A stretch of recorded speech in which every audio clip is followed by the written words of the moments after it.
দক্ষিণ কোরিয়ার বিখ্যাত ইউটিউবার এবং ব্লগার দাউদ কিম।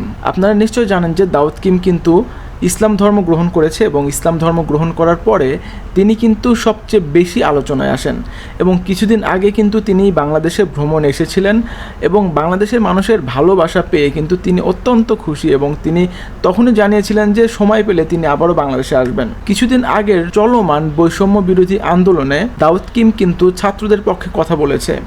দাউদ কিম তার ভেরিফাইড ফেসবুক পেজে প্রত্যেক দিন ছাত্রদের পক্ষে কথা বলেছেন এবং প্রতিবাদী পোস্ট করেছেন এবং তিনি বাংলাদেশের ছাত্রদের জন্য খাস দিলে দোয়াও করেছেন। এটাও কিন্তু তিনি তার ভেরিফাইড ফেসবুক পেজের মাধ্যমে প্রকাশ করেছিলেন এবং তার কিছু কিছু পোস্টে তিনি এটাও বলেছেন যে বাংলাদেশের স্টুডেন্টরা ভালো নেই এবং তিনি বাংলাদেশের শান্তি চান। এটাও তিনি কিন্তু জানিয়েছিলেন তার ভেরিফাইড পেজের মাধ্যমে। গত 5 আগস্ট বাংলাদেশের সাবেক প্রধানমন্ত্রী শেখ হাসিনার পদত্যাগের মাধ্যমে আমরা কিন্তু আবার পুনরায় পেয়েছি স্বাধীন একটি বাংলাদেশ।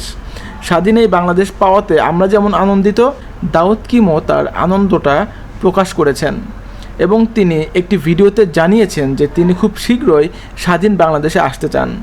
তার চেয়ে বড় কথা যে বাংলাদেশের মধ্যেই কিন্তু অনেকেই ছাত্রদের পক্ষে কথা বলতে পারেনি। কারা কারা কথা বলতে পারেনি সেটা কিন্তু আপনারা বেশ ভালোভাবেই জানেন, তো এখন আমি তাদের নাম প্রকাশ করতে চাচ্ছি না।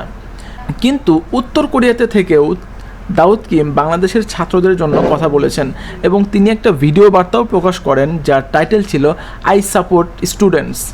তো যাই হোক, হয়তোবা খুব তাড়াতাড়ি দাউদ কিম আমাদের বাংলাদেশে আসবেন এবং আমরাও চেষ্টা করব তাকে আমাদের সর্বোচ্চ ভালোবাসাটা দেওয়ার, কারণ দক্ষিণ কোরিয়ার একজনের বাংলাদেশের প্রতি ভালোবাসা দেখে আমরা সত্যি আনন্দিত।